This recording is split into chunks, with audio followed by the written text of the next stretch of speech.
Hello दोस्तों, स्वागत है आपका सच ट्यूटोरियल में। इस वीडियो में हम लोग देखेंगे अनुपात एवं समानुपात के 10 क्वेश्चन। तो चलिए शुरू करते हैं। स्क्रीन पे आप देखिए, आप इसका स्क्रीनशॉट ले सकते हो क्वेश्चन नोट करने के लिए। तो पहला क्वेश्चन है आपका, एक त्रिभुज के कोण 2:3:5 के अनुपात में है, तो प्रत्येक कोण का मान अलग अलग बताइए। तो इसको हल करते हैं। हल करने का तरीका क्या है, पहले का सॉल्यूशन, कोण का अनुपात दिया है, कोण का अनुपात दिया आपका 2:3 अनुपात दिया है 2:3:5। जैसा कि आपको पता है, जब अनुपात हटता है तो इनमें एक कांस्टेंट का गुणा हो जाता है। तो एक गुणा करिए कांस्टेंट का, तो इसे लिख सकते हो 2x 3x और 5x। ये त्रिभुज के तीनों कोण हो गए अलग अलग, 2x 3x और 5x। आपको पता है कि त्रिभुज के अंतःकोणों का योग 180 अंश होता है। त्रिभुज के तीनों अंतःकोणों का योग 180 अंश होता है। तो आप इन तीनों कोणों को जोड़ दीजिए और 180 अंश के बराबर कर दीजिए। 2x + 3x + 5x बराबर 180 अंश। इनको जोड़िए, 5 3 8, तो 10x बराबर 180 अंश, x बराबर 18 अंश। x की वैल्यू आपको पता चल गई। तो अब क्या, अब त्रिभुज के तीनों कोण आप निकाल सकते हो। पहला एंगल क्या था आपका, 2x था, तो 2 गुणे x की वैल्यू 18 बराबर 36 अंश। दूसरा एंगल था आपका 3x, तो 3 गुणे x की वैल्यू 18 54 अंश। थर्ड एंगल क्या था आपका 5x, तो 5 गुणे 18 बराबर 18 × 5 = 90 अंश। तो ये त्रिभुज के तीनों अलग अलग कोण हो गए, 36 अंश, 54 अंश, 90 अंश। आप इनको जोड़ दोगे तो भी 180 अंश आएगा, जो सिद्ध करता है कि त्रिभुज के तीनों अंतःकोणों का योग 180 अंश है। मतलब आपका क्वेश्चन जो था वो सही है, आपने लगाया वो भी सही है, तरीका आपका सही है लगाने का। ठीक, क्वेश्चन नंबर 2 का सॉल्यूशन देखते हैं। सॉल्यूशन नंबर 2, क्वेश्चन एक बार फिर देख लीजिए आप। दूसरे क्वेश्चन का क्या है, सरला और उमा की वर्तमान आयु, सरला और उमा की वर्तमान आयु क्रमशः 30 वर्ष और 36 वर्ष है। 6 वर्ष बाद इनकी आयु का अनुपात ज्ञात करिए। तो अब हल करते हैं। सरला की वर्तमान आयु 30 वर्ष और उमा की वर्तमान आयु 36 वर्ष। बोल रहा है 6 वर्ष बाद इनकी आयु का अनुपात बताइए। तो सरला की 6 वर्ष बाद कितनी हुई, 6 वर्ष बाद 30 + 6 हो जाएगा, मतलब 36 वर्ष की हो जाएगी सरला। और उमा 6 वर्ष बाद प्रेजेंट टाइम में 36 है, तो 36 + 6 मतलब 42 वर्ष की सरला हो जाएगी आपकी 36 वर्ष और उमा हो जाएगी 42 वर्ष। आपसे इनका अनुपात पूछा है, तो बस सीधे इनको भाग दे देना है। यहाँ नाम लिख दिए, सरला की 6 वर्ष बाद, सरला का 6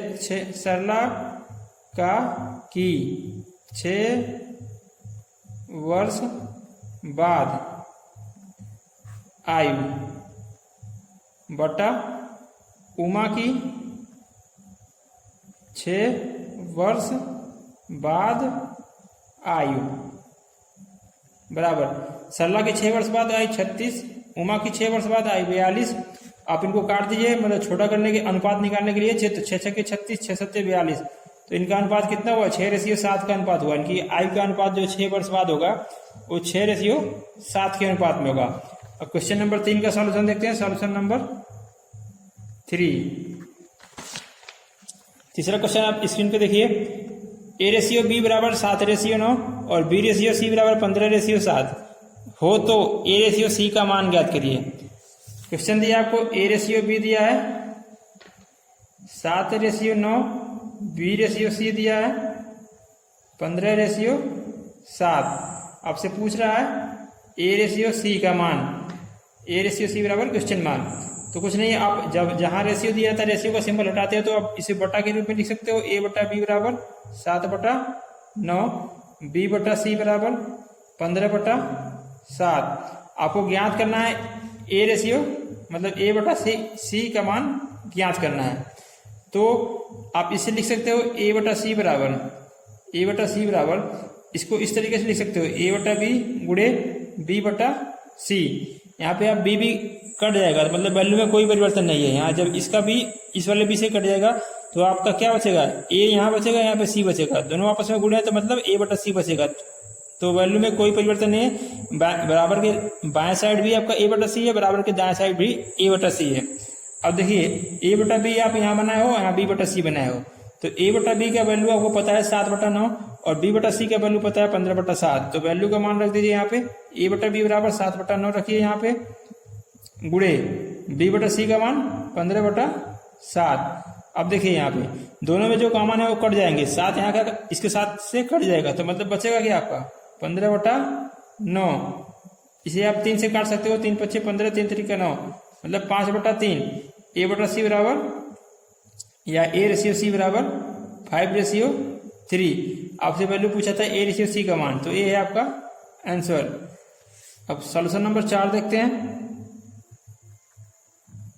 सॉल्यूशन 4, चौथा क्वेश्चन है आपका, स्क्रीन पे देखिए। यदि 2a बराबर 3b बराबर 4c है, 2a बराबर 3b बराबर 4c है, तो A/B/C का मान ज्ञात करिए। ठीक है, इसे हल करते हैं। क्वेश्चन दिया आपको 2a बराबर 3b बराबर 4c है, तो A/B/C बराबर क्वेश्चन मार्क। आप एक काम करिए, इसे 2a बराबर 3b बराबर 4c को बराबर के मान लीजिए, मतलब ये के बराबर है। तो अब इनको अलग अलग निकालिए। इसे आप लिख सकते हो अलग अलग बराबर के, 2a बराबर के लिख सकते हो क्योंकि चारों वैल्यू आपस में बराबर है। तो 2a बराबर होगी के, तो यहाँ से आप a की वैल्यू निकाल लो, a बराबर k/2। इसी प्रकार आप इसको निकालिए, 3b बराबर k, तो b बराबर k/3। इसी प्रकार तीसरा निकालिए, 4c बराबर k, तो c बराबर k/4। अब आपको पता चल गया A/B/C की वैल्यू पता चल गई। तो जब A/B/C की वैल्यू पता चल गई, इनका अनुपात निकालोगे आप A/B/C, तो जो तीनों वैल्यू में जो कॉमन रहता है वो कट जाता है, मतलब तीनों में देखिए आप के कॉमन है, तो तीनों में कट जाएंगे। तो बचा क्या है, A/B/C बराबर 1/2, रेशियो 1/3, रेशियो 1/4। देखिए बटे में अच्छा नहीं लग रहा है, मतलब इनको सीक्वेंस में लिखिए। तो 2, 3, 4 का लसा आप दिमाग में ले लीजिए या कहीं अलग पेज में निकाल सकते हो। 2, 3, 4 का लसा हो जाएगा आपका 12, तो 12, ठीक है 12 हो जाएगा। लेकिन अब देखिए 12 आप अपने दिमाग में रखिए, लेकिन जो इसका हर है यहाँ पे, इससे उस 12 में भाग दीजिए, तो आएगा कितना, 6 बार जाएगा, 2 छक्के 12, तो जो जितनी बार भाग जाएगा उस वैल्यू को यहाँ रख दीजिए, 2 छक्के 12। इसी प्रकार 3 का भाग दीजिए उस 12 में, तो 3 रेशियो का सिंबल है, तो रेशियो 3 चौके 12, 4 का भाग दीजिए 12 में, 4 तिहाई 12। A/B/C की वैल्यू आपको पता चल गई।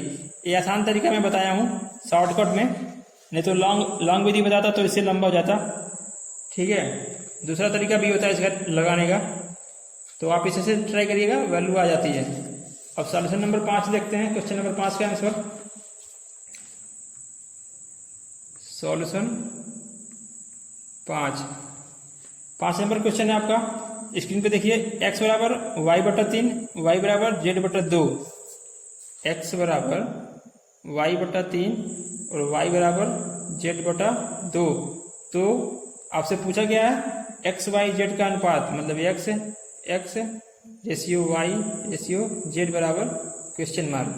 आप देखिए यहाँ से सॉल्यूशन करिए, x बराबर y/3 है, y को बराबर के बाएं साइड लगे, तो यहाँ हो जाएगा आपका x/y बराबर हो गया, y इधर आ गया तो बचा यहाँ पे 1/3। इसी प्रकार y यहीं रहने दीजिए, z को इधर लाइए, y/z हो जाएगा बराबर 1/2। ठीक है, अब यहाँ से x/y बराबर 1/3, y/z बराबर 1/2।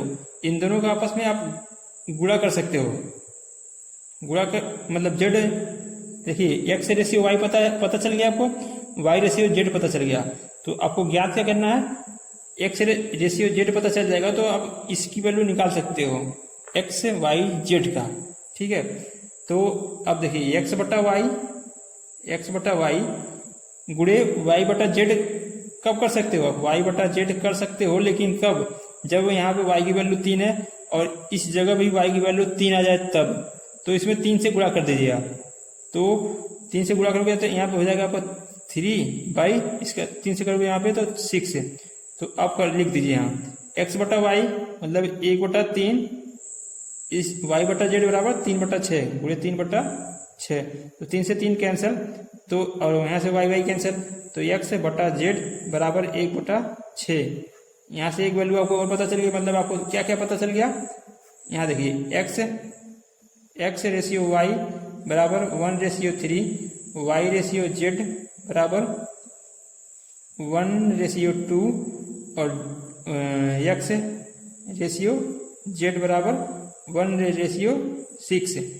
ठीक है, आपसे पूछा क्या है x ratio y ratio Z की वैल्यू पूछा है। मतलब अब देखिए यहाँ जो आप निकालो x रेशियो जेड बराबर 1/6 निकाले हो, यहाँ ये डिनोट करता है x बराबर 1 इसके सामने वाली वैल्यू और z बराबर 6। आपको पता चल गई x बराबर 1 z बराबर 6। अब इनकी वैल्यू यहाँ पे आप यहाँ रख के निकाल सकते हो। बता क्या y की वैल्यू निकालना आपको, तो यहाँ रख लो x बराबर 1 रख दो, यहाँ पे x बराबर y बटा 3 दिया है, x बराबर 1 रख दो, यहाँ y की वैल्यू आपको निकालना है बटा 3, यहाँ से y बराबर 3।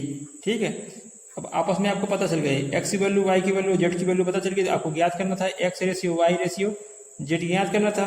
तो x की जगह पे 1, y की जगह पे 3 और z की जगह पे 6। ये है आपका आंसर 1:3:6 अनुपात। अब छठा नंबर क्वेश्चन देखते हैं। 6 नंबर है 3 पे पावर 2.5 रेशियो 3 पे पावर 1.5 का अनुपात या मान बताइए। तो सॉल्यूशन 6 है 3 पे पावर 2.5 रेशियो 3 पे पावर 1.5 का अनुपात पूछ रहा है आपको। तो इसे लिख सकते हो आप 3 पे पावर 2.5 बटा रेशियो का सिंबल हटा होगा तो बट्टे में आ जाता है 3 पे पावर 1.5। अब यहाँ से लगाने के आपके दो तरीके हैं। इसे एक और थोड़ा सा और आसान कर लिया आप 2.5 मतलब इसे लिख सकते हो 5/2। 5/2 मतलब 2.5 होता है, तो 2.5 हो गया। पूरे का बट्टा है, बटा लिखिए। 3 पे पावर 1.5 है मतलब 3/2। 3/2 मतलब 1.5, तो ये 1.5 हो गया। अब यहाँ से आपके पास दो तरीके हैं। यदि आप क्या नाम है मतलब घातांक वाला रूल लगाते हो ए पे पावर m बटा ए पे पावर n बराबर तो ए पे पावर m माइनस n, ये वाला फार्मूला लगा दो तब भी आ जाएगा आंसर। ठीक है, कर्ली वाला से यहाँ से कर्ली वाला भी लगा सकते हो आप। तो देखिए मैं भाई इस वाले फार्मूले को यूज करता हूँ। 3 पे पावर 5/2 है, 3 पे पावर 5/2 तो इसे लिख सकते हो आप 3 पे पावर 5/2 घात और नीचे वाला घात बच जाएगा तो माइनस होगा तो 3/2। 3 पे पावर 5/2 मतलब 2.5, 3 पे पावर 3/2 मतलब 1.5, तो 2.5 में से 1.5 जाएगा तो 3 पे पावर 1 बचेगा आपका। तो 3 इसका आंसर है। ठीक है, 3 आंसर है। यहाँ से इस जगह से आपका दूसरा विधि बताता हूँ। यहाँ पे देख लीजिए आप सेकंड मेथड। इसे लिख सकते हो आप 3 पे पावर 5 पूरे पे पावर 1/2, घात के ऊपर घात का गुणा हो जाता है। यहाँ पे 3 पे पावर 3 पूरे पे पावर 1/2। अब 1/2 का मतलब आपको पता है कर्ली का ये सिंबल होता है, तो इसे कर्ली के अंदर लिख सकते हो 3 पे पावर 5 बटा कर्ली के अंदर लिख सकते हो 3 पे पावर 3। ठीक है, इसे लिख सकते हो आप। अब दोनों कर्ली बराबर कर्ली मतलब वर्गमूल है, तो इसे अंदर लिख सकते हो 3 पे पावर 5 बटा 3 पे पावर 3। ए फिर ऊपर जाएगा ए पे पावर m, ए वाला फार्मूला फिर लगाओगे यहाँ पे भी, तो अंदर जाएगा तो 3 पे पावर 5 में से 3 जा 2। अब 3 के स्क्वायर है तो बाहर आएगा 3, फिर आंसर आपको 3 आया। ठीक, सॉल्यूशन नंबर 6 था ये। 7 नंबर देखते हैं। 10, 14 तथा 20 का चतुर्थानुपात बताइए। सॉल्यूशन 7, 10, 14 और 20 का चतुर्थानुपात बताइए। तो यहाँ पर मैं बताया था आपको माना चतुर्थानुपात x है, तो इसे लिख सकते हो आप 10 रेशियो 14 समानुपात 20 रेशियो x है। आपको पता ही है बाहरी राशियों का गुणनफल बराबर आंतरिक राशियों का गुणनफल, तो यहाँ से लिख सकते हो आप 10x बराबर 14 गुणे 20। x बराबर 14 गुणे 20 बटा 10, 10 दूना 20, बराबर मतलब x बराबर 28। तो ये है आपका चतुर्थानुपात, 10, 14, 20 का चतुर्थानुपात 28। 7 नंबर हो गया। 8 नंबर देखते हैं, 12 तथा 18 का तृतीय अनुपात पूछ रहा है। तो माना तृतीय अनुपात x है, तृतीय अनुपात x है, ठीक है। किसका 12 और 18 का, 12 और 18 का तृतीय अनुपात x मान लिए हो आप। तो इसे लिखते कैसे हैं, 12:18 जो रेशियो इनमें होता है वही रेशियो होता है आपका 18:x के बीच में। बाहरी राशियों का गुणनफल बराबर मतलब 12 गुणे x बराबर 18 गुणे 18। तो यहाँ से x की वैल्यू आपको निकालना है, 18 गुणे 18 बट्टा 12, ठीक है। निकाल लीजिए आप। 12 2 छक्के 12, 2 9 18, 2 3 6, 2 9 18, फिर 3 3 9, मतलब x बराबर 27, ठीक। ये आपका तृतीय अनुपात 12 18 का तृतीय अनुपात 27 है, ठीक है। अब आगे देखते हैं 9 नंबर क्वेश्चन देखते हैं। 9 नंबर आपका 3 तथा 192 का मध्यानुपाती बताइए। 3 तथा 192 का मध्यानुपाती बताइए। तो आपको मैं सिंपल बताया था 9 नंबर मतलब मध्यानुपाती का फार्मूला भी बताया था, मध्यानुपाती का फार्मूला बताया था आपको। मान लीजिए आपका मध्यानुपाती x है, तो x बराबर बताया था मैं अंडर रूट में AC, मतलब b बराबर यहाँ बताया था मैं b बराबर रूट AC। जब तब मैं वैल्यू माना था ABC माना था, यहाँ भी b ही मान लीजिए आप, तो b बराबर रूट में AC। तो यहाँ पे लगाइए आप। क्वेश्चन क्या था आपका, 3 तथा 192 का मध्यानुपाती। तो एक जगह पे 3 रख दीजिए, 3 सी की जगह पे 192, इसका आप वर्गमूल निकालिए।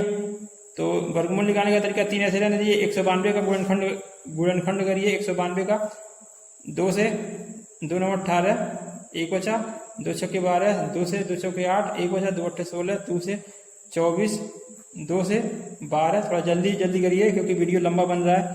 2 से 6 का 12, 2 से 2 3 6 3, ठीक, 2 2 2। अब इसको अंदर रख दिए कड़ी के अंदर, जितने वैल्यू आई है उतनी रखिए। 2 गुणे 2 गुणे 2 गुणे 2, 1 2 3 4 5 6, 6 बार 2 आया है। 1 2 3 4 गुणे 2 गुणे 2 गुणे 3। अब देखिए 3 पहले से था, 6 बार 2 है, 1 2 3 4 5, 6 बार 2 है, 1 2 3 4 5 6, 6 बार 2 लिख दिया। इसके बाद नीचे एक 3 है तो नीचे 3 लिख दिया। वर्गमूल निकालने के लिए क्या करते हैं, पेयर बनाते हैं। तो 3 यहाँ पे एक है, एक यहाँ, तो इसका बाहर निकलेगा सिर्फ 1 3, फिर 2 1 2 इसका 2 मतलब 2 का पेयर बनाइए, इसका 1 2 निकले बाहर, फिर इसका 1 2 बाहर निकलेगा, फिर इसका मिला के 1 निकलेगा। 3 दूना 6, 6 दूना 12, दूना 24। 24 आपका क्या है, मध्यानुपाती। 3 और 192 का, 3 192 का मध्यानुपाती 24 है, ठीक। 10 नंबर क्वेश्चन देखते हैं। 8 25 56 x में x की वैल्यू ज्ञात करनी है आपको। 10 नंबर का solution 8 ratio 25 ratio 56 ratio x में x की वैल्यू ज्ञात करनी है। तो बाहरी राशियों का गुणनफल बराबर आंतरिक राशियों का गुणनफल। तो 8 गुणे x बराबर 25 गुणे 56। यहाँ से x बराबर 25 गुणे 56 बटा 8। x बराबर 25 ऐसे रहने दीजिए, 8 7 56, ठीक है। 25 ऐसे रहेगा, 8 7 56, 25 गुणे 7, x बराबर 175। आपकी x बराबर वैल्यू पता चल गई। आशा करता हूँ आपको 10 के 10 क्वेश्चन समझ में आए होंगे। यदि वीडियो अच्छा लगा, हेल्पफुल लगा तो अपने मित्रों के पास शेयर भी करिए। और यदि आप अभी तक हमारे चैनल को सब्सक्राइब नहीं किए तो चैनल को सब्सक्राइब भी कर लीजिए। ओके, मिलते हैं अगली वीडियो में, तब तक के लिए बाय।